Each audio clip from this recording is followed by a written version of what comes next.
시편 145편 14절부터 21절입니다. 주님은 넘어지는 사람은 누구든지 붙들어 주시며 짓눌린 사람은 누구든지 일으켜 세우신다. 만물이 모두 주님만을 바라보며 기다리니 주님께서 때를 따라 그들에게 먹거리를 주신다. 주님께서는 손을 펴시어서 살아있는 피조물의 온갖 소원을 만족스럽게 이루어 주십니다. 주님이 하시는 그 모든 일은 의롭다. 주님은 모든 일을 사랑으로 하신다. 주님은 주님을 부르는 모든 사람에게 가까이 계시고 진심으로 부르는 모든 사람에게 가까이 계신다. 주님은 당신을 경외하는 사람의 소원을 이루어 주시고 그들의 부르짖는 소리를 듣고 구원해 주신다. 주님은 당신을 사랑하는 사람은 누구나 지켜주시며 악한 사람은 누구든지 다 멸하신다. 나는 내 입으로 주님을 찬양하련다. 육체를 가진 사람이면 누구나 주님의 거룩한 이름을 영원히 찬송하여라. 아멘. 오늘 하나님 말씀 보게 되면 제가 제목을 부르짖음과 믿음이라고 달아 놓았습니다. 제가 오늘 준비 찬양 때도 잠깐 소개해 드렸지만 주중에 상당히 재미있는 일이 있었죠. 부산에서 한 야산에서 새벽에 갑자기 부르짖는 비명 소리가 들린 겁니다. 날카로운 여성의 비명 소리가 들렸는데 살려주세요 하는 소리가 들렸습니다. 그래서 근데 그때 아무도 없을 줄 알았는데 그때 어떤 대학생이 그 소리를 듣고 이 신고 정신이 투철한 이 대학생이 신고를 한 겁니다. 신고를 112에 해가지고 뭔가 강력 사건이 일어난 것 같으니까 도와주세요라고 했더니 여러분들 주보를 보시면 알겠지만 엄청나게 큰 일이 벌어졌습니다.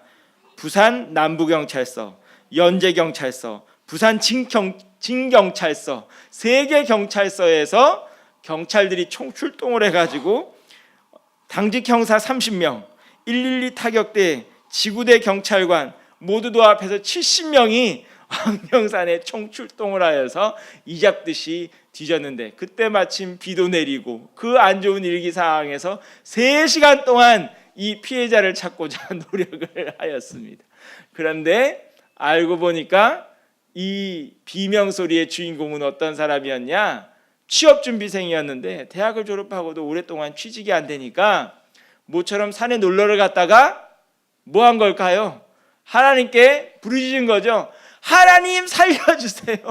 저 취업 좀 되게 해주세요 하고 살려주세요 하고 부르짖은 거였는데 아무도 없을 줄 알고 부르짖은 거였는데 알고 보니까 사람이 있었다는 게 문제였던 거죠. 근데 경찰들이 이렇게 총출동하고 나섰을 때 빨리 그거 별게 아니라 제가 그 기도한 거예요 하면 되는데 부끄러워가지고 숨기고 있다가 경찰들이 뭐 뒷조사 나오고 거기 CCTV 틀어놓고 하면서 이 사람들한테 계속 물으니까 대체 무슨 일이 일어난 줄 모르냐고 물으니까 그제서야 사실은요 제가 기도한 거예요 하고 얘기가 끝났다는 그런 황당한 에피소드였습니다. 근데 아까도 말씀드렸지만 이 사람 한 가지는 굉장히 잘한 거죠. 뭘 잘했다고요? 하나님께 부르짖은 건 굉장히 잘한 겁니다. 목사님들 중에도 이 통성기도 같은 것을 싫어하는 분들이 가끔 있습니다. 뭐 이런 말씀을 하시는 거죠. 하나님이 귀가 먹었냐? 아니 뭐 못 들으시는 거냐? 왜 그렇게 소리를 지르면서 기도를 하느냐고. 어떤 성도님들도 가끔가다 보면 이제 불평을 하는데 교회에서 옆에 사람이 큰 소리를 기도해서 도저히 자기가 기도를 할 수 없다고 투덜거리는 분들도 가끔 본 적이 있습니다. 그런데 글쎄요 어떤 면에서는 말이야 맞죠. 하나님이 귀먹으신 하나님 아니죠. 하나님은 우리가 입을 열기도 전에 다 듣고 계시는 하나님 맞습니다. 그런데도 불구하고 왜 하나님은 계속 부르짖으라고 말씀하실까요? 계속 부르짖으라고 말씀하시거든요. 주님 앞에 구하라고 말씀하시거든요. 오늘 우리가 읽은 말씀도 보면 19절 말씀 한번 볼까요? 어떻게 되어 있을까요? 주님은 당신을 경외하는 사람의 소원을 이루어 주시고 그들의 부르짖는 소리를 듣고 구원해 주신다라고 말씀을 하거든요. 왜 하나님께서는 굳이 우리의 생각을 뻔히 아시고 우리의 형편을 뻔히 아시면서도 부르짖으라고 말씀을 하시고 입을 열어서 기도하라고 말씀하시는 걸까요? 왜 그럴까요? 여러분은 어떻게 생각하세요?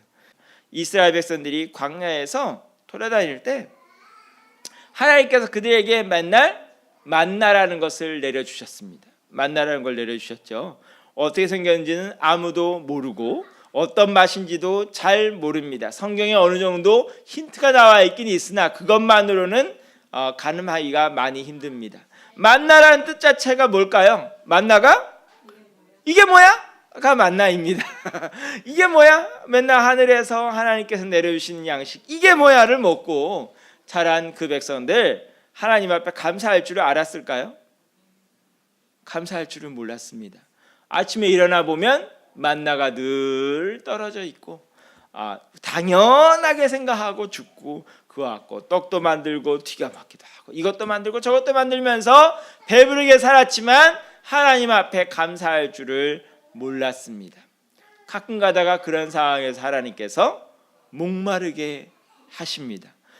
물이 안 나오는 거죠. 수십만 이스라엘 백성들이 지나는데도 물이 안 나옵니다. 그랬을 때 그 사람들이 원래 해야 되는 건 뭘까요? 따라해 볼까요? 하나님 물을 주세요. 그렇게 기도해야 되는데 이스라엘 백성들은 뭐 했을까요? 하나님 왜 나를 이곳으로 내려와서 이렇게 생고생을 시키시고 힘들게 만드십니까? 하고 하나님을 향하여서 온갖 원망을 다 쏟아부었습니다. 뭐 하면 되는데? 구하면 되는데 지금까지 매일매일 하나님께서 만나 내려주시고 먹을 거 주셨는데 그 하나님께서 물 하나 못 주시겠어요? 매일 만나 내려주는 게 힘들어요. 사막에서 물을 내는 게 힘들어요. 매일매일 먹을 거 내려주는 게 더 힘든 거죠. 그렇지만 그들은 하나님께 구할 줄은 모르고 맨날 원망과 불평만 쏟아 놓았습니다.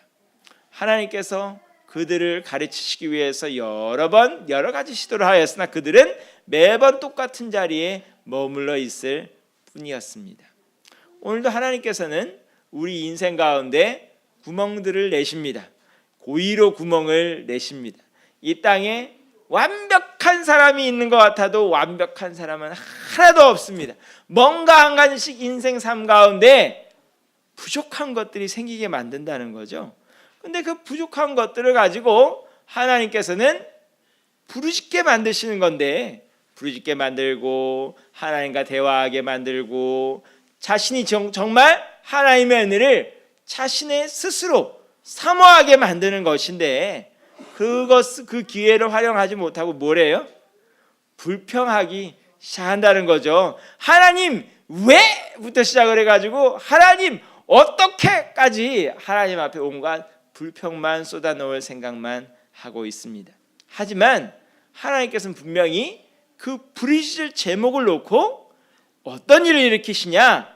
여러분들을 위하여 좋은 것을 공급해 주실 뿐만 아니라 여러분들에게 크나큰 능력을 베풀어 주실 분이라는 것 우리는 알고 믿어야 합니다. 여러분들의 연약함이 오히려 여러분들이 능력과 기적을 경험할 기회가 된다는 사실을 우리는 기억할 필요가 있습니다. 하나님은 자신에게 오는 사람을 뿌리치지 아니하시는 하나님이십니다. 특별히 하나님은 어떤 사람을 도와주시냐? 14절 말씀을 보면 우리 다 같이 한번 볼까요? 주님은 넘어지는 사람은 누구든지 붙들어 주시며 짓눌린 사람은 누구든지 일으켜 세우신다라고 말씀을 합니다. 하나님은 강한 자의 하나님이 아니라 약한 자의 하나님, 쓰러진 자의 하나님입니다. 즉 어떻게 해야 될까요? 여러분들이 쓰러졌다고 생각하고 연약하다고 생각할수록 어떻게 해야 돼요? 하나님께 부르짖어야 됩니다. 우리 이 시간 연습 좀 해볼까요? 자, 두 손을 들고 자, 따라해 볼까요? 주여! 주여! 도와주세요! 아멘. 정말 필요한 기도예요. 여러분들 중에 다 멀쩡하게 서 계신 분 있으세요? 다 어떤 면에서건 문제가 생기고 쓰러지고 힘이 연약하고 도움이 필요한데 왜 하나님께 부르짖지 않습니까? 하나님은 누구를 붙들어 주신다고요? 넘어지는 사람, 짓눌린 사람, 쓰러진 사람 일으켜 세워주시는 분입니다. 또한 주님은 어떠한 분입니까? 18절 말씀 우리 한번 다 같이 볼까요? 주님은 주님을 부르는 모든 사람에게 가까이 계시고 진심으로 부르는 모든 사람에게 가까이 계신다라고 하였습니다. 하나님은 어떤 분이라고요? 진심으로 부르는 모든 사람에게 가까이 계신 분. 진심으로 부르려면 어떻게 해야 될까요? 하나님 집중해서 바라봐야 됩니다. 이것도 할 수 있고 저것도 할 수 있고 여기서 도움 얻을까 저기서 도움 얻을까 사방에 두리번거리면 진심으로 구할 수가 없습니다. 하나님은 어떤 하나님? 따라해 볼까요? 진심으로 구하는 자의 하나님. 오늘도 하나님 앞에 기도할 때 아무런 의미 없이 하는 기도가 아니라 정말 진심으로 마음을 다해서 주 앞에 구할 수 있기를 원합니다. 또한 19절 말씀 우리가 아까 읽었던 말씀인데요. 주님은 당신을 경외하는 사람의 소원을 이루어 주시고 그들의 부르짖는 소리를 듣고 구원해 주신다라고 하였습니다. 여기 나오는 경외라는 말은 존경이란 말로도 바꿀 수가 있습니다. 하나님은 자신을 존경해 주는 분에게 구원의 은혜를 베풀어 주는 분입니다. 존경이라는 것은 어떤 것을 의미할까요? 따라해 볼까요? 하나님은 능력 있는 분, 하나님은 권세가 있는 분, 하나님은 여러분들 삶 가운데 일어나는 어떠한 문제든 간에 그 문제를 해결해 줄 수 있는 능력이 있는 분입니다. 하나님은 여러분과 함께 글쎄 이것을 어떻게 고쳐야 될까 고민하는 하나님이 아니라 하나님은 여러분의 문제를 어떤 문제든 간에 해결해 주실 수 있는 분입니다. 이분에게 어떻게 해야 돼요? 주님 도와주세요, 주님 붙들어 주세요 하고 진심으로 부르짖을 수 있어야 할 것입니다. 20절에 나오는 악한 사람이 나옵니다. 악한 사람은 하나님께서 어떻게 하신대요? 끝장내신대요. 자, 하나님께서 우리를 끝장내실까요? 안 내실까요? 자, 우리가 분명히 알아야 될 것은 악하다, 착하다의 기준은 우리가 도덕적으로 얼마나 완벽하냐에 있는 것이 아닙니다. 어디에 있을까요? 따라해볼까요? 하나님께 부르짖는가? 부르짖지 않는가? 그것의 차이입니다. 하나님께 부르짖는 사람은 착한 사람입니다. 어떤 의미에서 착한 사람일까요? 부르짖는다는 것 자체가 일단 어떤 의미예요? 첫째, 나는 부족합니다 하는 것, 인정하는 것이고, 두 번째, 살아계신 하나님 인정하는 것이기 때문입니다. 내가 부족하고 살아계신 하나님 능력 있다는 것을 믿는 행위이기 때문에 하나님은 그것 자체를 놓고 착하다고 하십니다. 그런데 악하다는 어떤 사람일까요? 자기가 얼마나 이 땅에서 흉악범죄를 저지르고 저지르지 않고의 기준이 있는 것이 아니라 어떤 거예요? 나는 힘이 있고 하나님 필요 없다는 거죠. 나는 힘이 있고 따라서 하나님이 필요 없고, 그렇기 때문에 하나님은 그런 사람은 악하다라고 말씀하십니다. 하나님이 필요 없다 하는 사람의 끝은 뭐예요? 멸망이라는 소리입니다. 그렇지만 하나님이 필요해요. 나는 부족한 건 너무나 많고 하나님 앞에 책망받을 일 너무나도 많으나 나는 오늘도 쓰러져 있고 연약하나 하나님이 필요해요 하고 부르짖는 사람에게 좋은 것을 주신다라고 말씀하십니다. 우리 16절 한번 다 같이 한번 읽어볼까요? 16절 시작. 주님께서는 손을 펴시어서 살아있는 피조물의 온갖 소원을 만족스럽게 이루어 주십니다. 아멘. 더군다나 17절 우리 한번 읽어볼까요? 17절 시작. 주님이 하시는 그 모든 일은 의롭다. 주님은 모든 일을 사랑으로 하신다. 하나님은 어떤 분이라고요? 온갖 소원을 만족스럽게 이루어 주시는 하나님. 이 시간 여러분의 소원이 무엇이 있습니까? 엉뚱한 사람 붙들고 괴롭게 하지 말고 누구에게 부르짖어요? 하나님께 부르짖어요. 하나님, 나에게 좋은 것 주세요. 내 생각과 판단에 좋은 것이 아니라 하나님께서 보실 때 이 시간 나에게 가장 필요하고 나에게 가장 좋은 것 허락해 주세요. 그러면 하나님께서 어떻게 해 주신다고요? 사랑으로 해 주신대요. 자, 이게 이해를 잘해야 돼요. 상대방의 소원을 들어주더라도요, 이를 갈면서 소원을 들어주는 때가 있고요, 사랑으로 소원을 들어주는 때가 있어요. 무슨 소리인지 아시는 분은 알 거예요. 상대방이 무엇인가를 요구할 때 그냥 어쩔 수 없이 마지못해 들어주는 것이 있고 사랑으로 기쁜 마음으로 해주실 때가 있어요. 그렇게 되면 똑같은 것 같아도 분명히 차이가 있습니다. 이를 갈면서 해주는 건 어떤 걸까요? 우리가 흔히 하는 말로 이것 먹고 떨어지라는 의미에서 해주는 겁니다. 너와 나 관계를 끊겠다는 소리입니다. 그렇지만 사랑으로 해주는 건 뭐예요? 구하는 것보다 더 많이 해주기를 원하고 우리가 미처 헤아리지 못한 부분까지도 다 채워주기를 원하시는 뜻이 포함되어 있습니다. 하나님은 어떤 하나님? 따라해 볼까요? 풍성하신 하나님. 풍성하신 하나님이라는 것은 우리가 주 앞에 구한 것보다 차고 넘치게 허락해 주시는 하나님이라는 소리입니다. 따라해 볼까요? 하나님. 차고 넘치게 허락해 주실 줄 믿습니다. 하나님은 구한 것만 째째하게 어쩔 수 없이 주시는 하나님이 아니라 어떤 하나님? 차고 넘치게 주시는 하나님. 우리 모두에게 사랑으로 주시기를 원하시고 은혜로 베푸시기 원하시는 하나님 아버지 앞에 우리가 부르짖기를 원합니다. 말씀 마치면서 우리 마지막 절 21절 우리 다 한번 읽어볼까요? 21절 말씀입니다. 나는 내 입으로 주님을 찬양하련다. 육체를 가진 사람이면 누구나 주님의 거룩한 이름을 영원히 찬송하여라. 아멘. 이 말씀을 잘 이해를 해야 됩니다.